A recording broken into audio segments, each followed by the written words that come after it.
공의의 하나님, The Justice of God. 인간의 삶 속에서 우리들은 거칠애를 많이 하지요. 굶고도 이빨을 쑤시고 있고, 모르면서도 아는 체하고, 없으면서도 있는 체하고, 집도 거칠애를 많이 하는데 속에 들어가 보면 빈 껍데기요. 보이는 사람들 앞에서는 잘 보이려고 무척 노력을 하지만은 우리 성도들은 보이지 않는 하나님을 늘 생각하며 행동하고 살아가야만 죄를 면하고 복을 받는 삶을 영유할 수 있는 줄 믿으시면 아멘 하시기 바랍니다. 찰스 스퍼전, 영국의 유명한 설교 목사님이에요. 그가 위선적인 신앙을 이렇게 빗대어 말을 했습니다. 비 없는 구름과 같고 물이라고는 한 방울도 없이 바닥이 말라버린 개울과도 같다고 했습니다. 그리고 그것은 마치 연극 배우가 왕복을 입고 분장을 해서 무대 위에 늠름하게 왔다 갔다 하다가 연극이 다 끝난 다음에 왕복을 다 벗어놓으면 처절하고 비참한 가난한 사람이에요. 공평의 하나님, 공의의 하나님, 우리 크리스찬들 마음속에는 위선의 싹이 트기 시작하면 애초부터 뽑아버려야 돼요. 겉모습만 그럴듯한 크리스찬으로서 위성적인 신앙생활을 하는 것이 아닌지 오늘 한 번 정도 우리가 짚고 넘어가야 될 줄 믿습니다. 사도행전 10장 34절에 베드로가 입을 열어 가로되 내가 참으로 하나님은 사람의 외모를 취하지 아니하시고 사람들의 속 마음을 보신다고 했어요. 마태복음 23장 28절에 이와 같이 너희도 겉으로는 사람에게 옳게 보이되 안으로는 외식과 불법이 가득하다고 했습니다. 공의의 하나님, 공평의 하나님, 뭐가 그렇게 공평하고 공의스러운가? 구원, The Justice of Salvation. 공의의 하나님은 구원하시는데도 공평하게 하시는 줄 믿습니다. 로마서 3장 13절에 누구든지 주의 이름을 부르는 자는 구원을 얻으리라. 피부의 색깔 상관없습니다. 지식의 유무 상관없습니다. 남녀 상관없습니다. 연령 관계 없습니다. 누구든지 공의의 하나님이 누구든지 배운 사람, 배우지 못한 사람, 남녀노소 막론하고 누구든지 자기가 죄를 인식하고 믿음으로 예수 그리스도를 마음속에 영접하면 그 사람은 구원받을 수 있는 줄 믿으시기 바랍니다. 성경에 보니까 모든 사람은 죄인이라고 그랬어요. 죄인 아닌 사람이 한 사람도 없습니다. 그러니까 죄인으로서는 다 똑같아. 모든 사람이 죄를 범하였음에 하나님의 영광에 이르지 못한다고 그랬죠. 이 세상에 의인은 없으니 한 사람도 없다고 그랬어요. 그러나 공의의 하나님의 구원론, The Justice of Salvation 똑같아. 이사야서 53장 6절에 우리는 다 양 같아서 그릇 행하며 각기 제 길로 갔거늘 여호와께서는 우리 무리의 죄악을 그에게 담당시키셨도다. 아담의 후손으로 태어난 인간은 누구든지 똑같은 원죄를 가지고 태어났습니다. 그렇기 때문에 로마서 3장 10절에 기록된 바 의인은 없나니 하나도 없다고 그랬어요. 인간에게는 선택의 기회를 하나님께서 주셨어요. 그 원죄 속에서 계속 살기를 원하느냐, 그 원죄 속에서 벗어나서 살겠다고 결단을 하느냐, 예수님을 믿고 의롭다함을 받는 길이 저에게도 주어졌다고 하는 데 대해서 하나님은 공의의 하나님이에요. 하나님께서 내가 원죄 속에서 그대로 사느냐, 그럼 거기서 탈피해가지고 정의의 하나님, 공평하신 하나님 예수 믿고 구원받느냐? 마음 먹기에 달려있다고 그랬죠. 쉽기 때문에 예수 못 믿는 사람들이 얼마나 많은지 몰라요. 왜? 내가 선한 일을 하고 좋은 일을 하고 나쁜 짓을 안 해야만 하나님이 구원시켜 주시는 도 알았는데, 그러면 예수님이 십자가에 달려 돌아가실 이유가 하나도 없어요. 왜? 내가 선하고 내가 좋은 일하고 그러면 구원받으면 예수님이 왜 돌아가세요? 내가 암만 좋은 일을 한다 하더라도 하나님 보시기에는 지저분하고 구질구질하고요. 그거 가지고는 안 돼요. 공의의 하나님, 공평하신 하나님이 당신이 계획해 놓은 그대로 예수 믿지 않으면 절대로 구원을 못 받아요. 그게 뭐예요? 십자가에 돌아가신 예수 그리스도 보혈의 공로로 내가 죄 씻음을 받을 수 있다고 하는 정의의 하나님, 공의의 하나님, 심판의 하나님, 공평하신 하나님께서 나는 죄를 인정하면 되고요, 내가 내 죄를 해결할 수 없다고 하는 것을 알게 되고, 예수님은 내 죄를 대신해서 십자가에 피 흘려 돌아가셨다고 하는 것을 믿고 그 예수를 믿음으로 내 마음속에 구세주로 영접하면 나는 구원받은 거예요. 쉽지요? 간단해요. 그런데 그걸 어렵게 생각하는 사람들이 너무 많더라고요. 구원은 하나님의 선물입니다. 이사야서 26장 4절에 너희는 여호와를 영원히 의뢰하라, 믿어라, 주 여호와는 영원한 반석이라고 했습니다. 그러기에 시편 95편 1절에 오라 우리가 여호와께 노래하며 우리 구원의 반석을 향하여 즐거이 부를지어다. 우리에게는 환난 날에 숨을 구원의 반석이 있습니다. 그것이 예수 그리스도요, 나의 반석, 나의 영원한 반석. 하나님께서 여러분과 나에게 그러한 반석에 들어가서 살 수 있는 은혜를 주신 줄 믿습니다. 세 번째로 구세주, the Savior.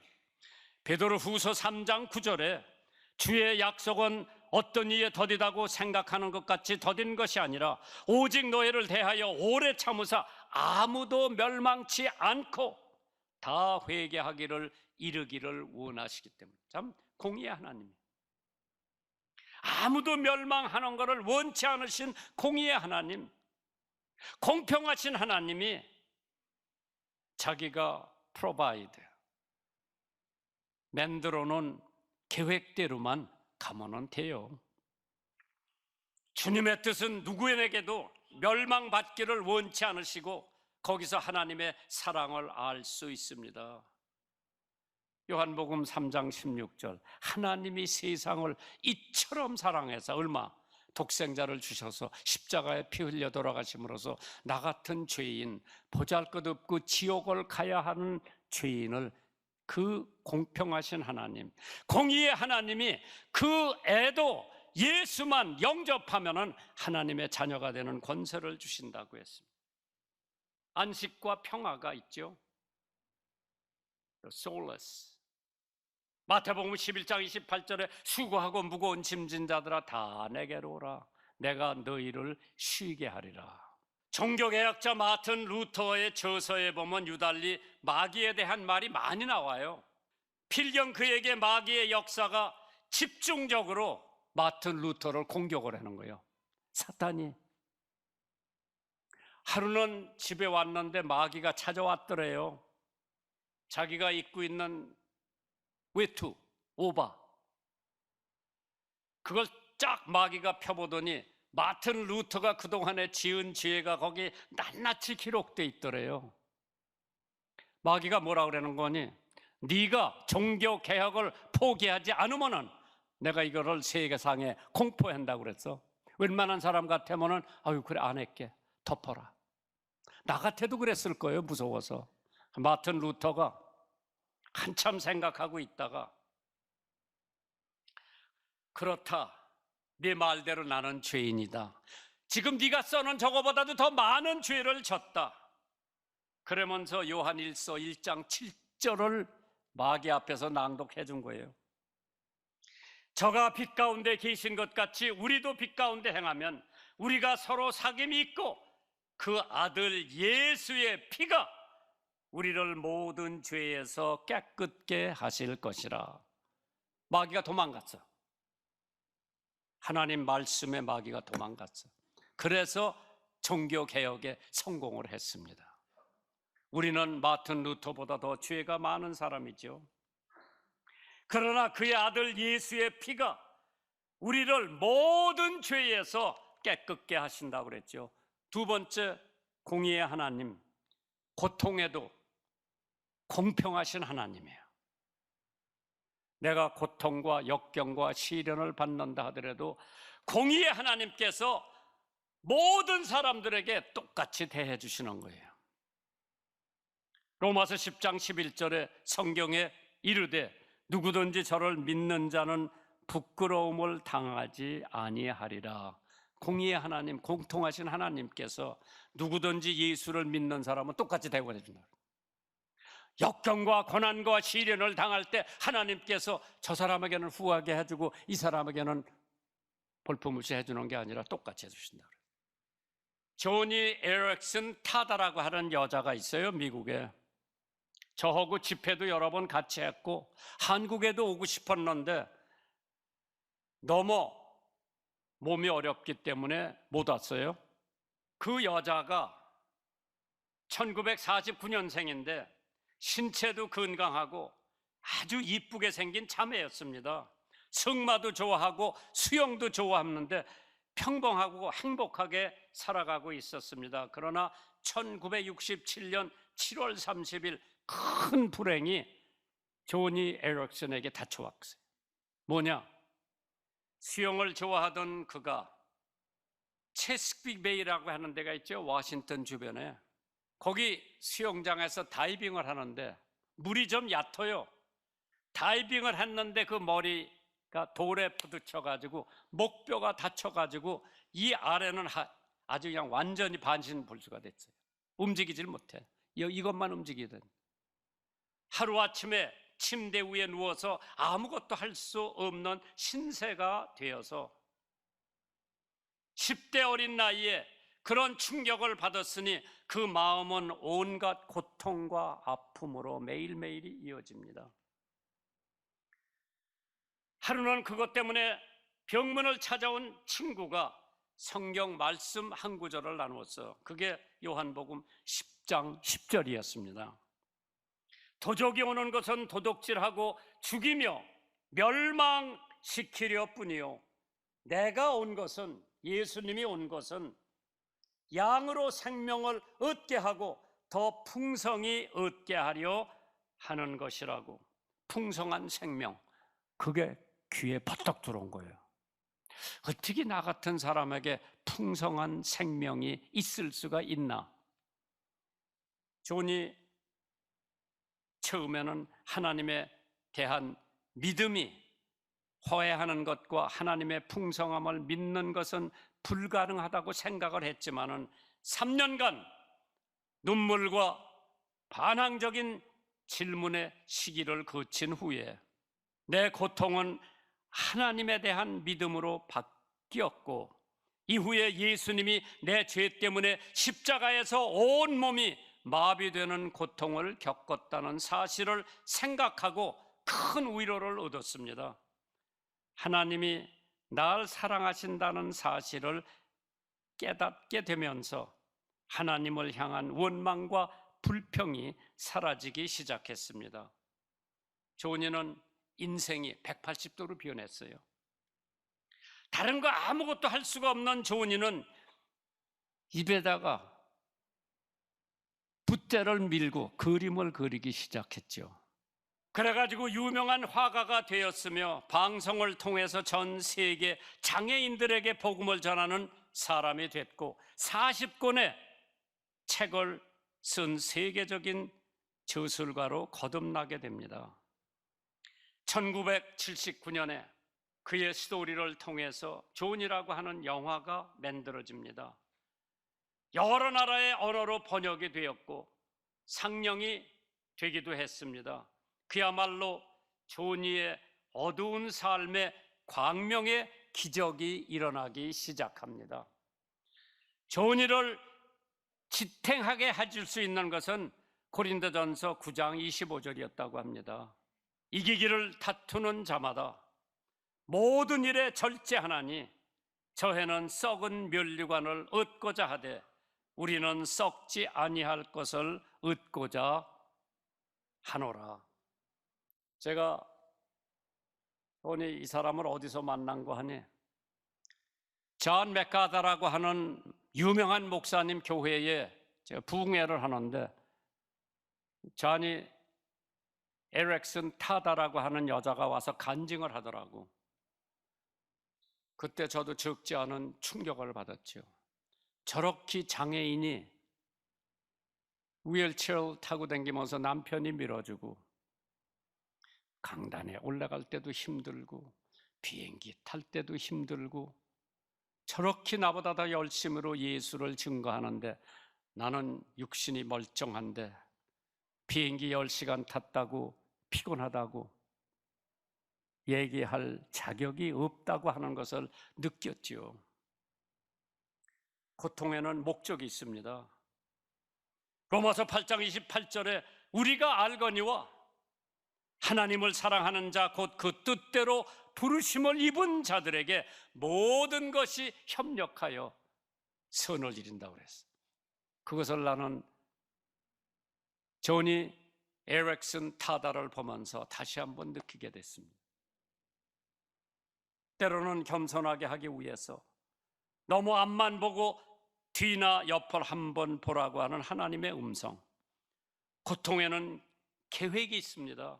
시편 119편 75절에 여호와여 내가 알거니와 주의 판단은 의로우시고 주께서 나를 괴롭게 하심은 성실하심으로 말미암았느니라.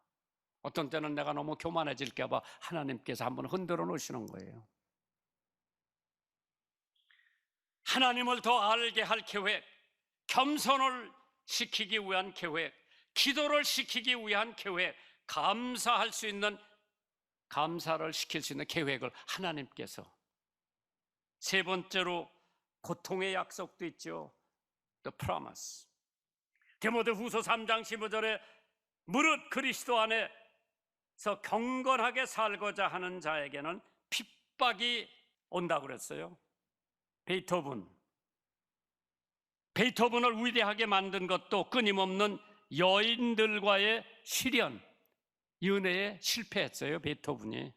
거기다가 청신경 마비라고 하는 음악가의 최대의 고통이었던 것이라고 그랬죠. 그러나 그것을 디디고 이긴 게 베토븐이요. 심포니 넘버 9곡 유명하다며, 그런 거를 작곡할 수 있었던 것도 그러한 고통과 역경과 시련이 있었기 때문에 그걸 디디고 일어난 거예요.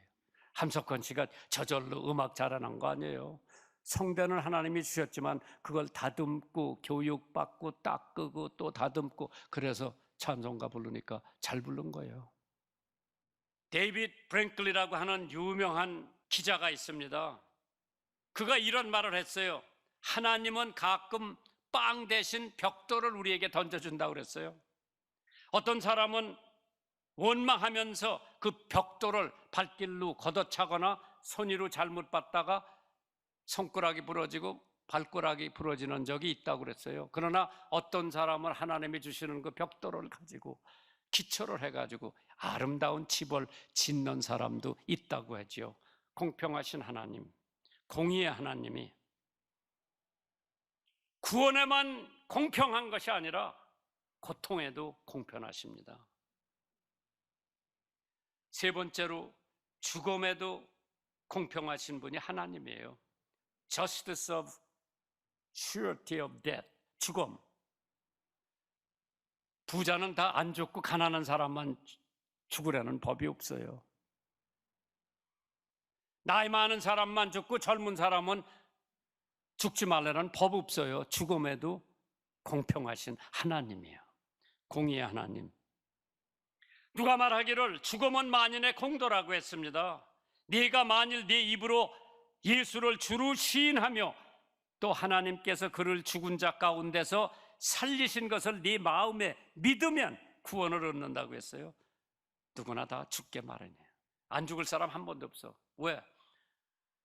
안 죽을 사람이 있으면은 히브리서 9장 27절을 성경에서 재버려야 돼. 꺼내버려야 돼. 지워버려야 돼. 왜? 그게 무슨 말씀이요? 한 번 죽는 것은 사람에게 정한 것이요 그 후에는 심판이 있는. 한 번 다 죽어. 죽음의 확실성. 로마서 6장 23절에 죄의 삭은 사망이라고 그랬어. 죄 짓는 사람들은 다 죽어야 돼. 그러나 그리스도 예수 우리 주 안에 있는 영생이 있기 때문에 우리는 육신은 죽어도 영원히 살아요. 찬송가 온 천하 만물 우러러 33장 쓴 분이 아시스 성 프란시스카가 쓴 찬송이에요. 그가 밭에서 김을 메고 있을 때 어떤 사람이 찾아와서 선생님, 만일 오늘 저녁에 갑자기 선생님이 세상을 떠난다면 선생님 어떻게 하시겠어요? 물어보더래요. 그렇다면 김 매는 일을 빨리 마쳐야겠지요. 그리고 죽을 준비를 한다고 그러죠. 참, 디모데후서 4장 5절에 그러나 너는 모든 일에 근신하여 고난을 받으며 전도인의 일을 하며 네 직무를 다해라. 죽을 때까지 하나님이 주신 직무 다해라고 그랬어. 뭐요? 전도. 뭐요? 기도. 뭐요? 찬송. 죽는 날까지 그거 다 해라고 그랬어. 왜? 죄인의 죽음은 확실해요. 마가복음 8장 36절에 사람이 만일 온 천하를 얻고도 제 목숨을 잃으면 무엇이 유익하리요? 소망도 없고 영원함도 없고 멸망당한다 같으면 성도의 죽음은 따로 있어요. 고린도 후서 5장 8절에 우리가 담대하여 원하는 바 차라리 이 몸을 떠나 주와 함께 거하는 그것이라고 그랬어요. 성도의 죽는 것은 여호와께서 귀중히 여기신다고 그랬습니다. 아브라함 링컨도 죽을 때 칼 샌버그라고 하는 유명한 소설가가 있었어요. 그 사람이 링컨에 대해서 이렇게 말을 했죠. 강철과 같은 강인한 성격과 아울러 베어벳처럼 부드러운 일면도 있었다고 그랬어요. 그는 일단 옳은 목적을 위해서는 내세우는 것에 대해서는 굴복하지 않는다고 그랬어요. 물러서지는 일이 없다고 했고 한 인간으로서 동정이나 감격에 있어서는 소년처럼 단순하고 어린애처럼 천진난만하다고 그랬어요. 1865년 암살당했죠. 라일락이 필 무렵이에요. 미국 대통령 아브라함 링컨 역대 최대 대통령이라고 그래도 과언이 아니죠. 그가 돌아가실 때 국립묘지로 안 가고 자기 고향 스프링필드 일리노이로 가는데 워싱턴에서 거기가 1000마일이에요. 기차에 그 관이 움직이고 있을 때 기차 연변에 미국 사람들이 다 나와서 조의를 평하면서 눈물을 흘렸어요. 자기 고향에 가 묻혔어요. 멋있는 사람이에요. 케네디 대통령은 국립묘지에 모셨어. 그러나 아브라함 링컨은 나는 내 고향으로 간다. 스프링필드 일리노이, 워싱턴에서 1000마일 떨어졌는데 기차로 운구를 운반하면서 기찻길 옆에 국민들이 쭉 서서 기차 가는 것을 보면서 조의를 평하고 눈물을 흘리면서 울었다고 해요. 참 위대한 사람의 마지막 가는 길이죠. 누구나가 다 가야 돼. 죽음에도 공의의 하나님, 공평하신 하나님. 그런데 여러분, 돌아가시기 전에 빨리 확실한 구원의 확신을 가지고 우리가 이 세상 떠나면 하늘나라에 간다고 하는 확신을 가지세요. 아직 모르면 우리 목사들 하나 붙들고 가르쳐 달라고 그러세요.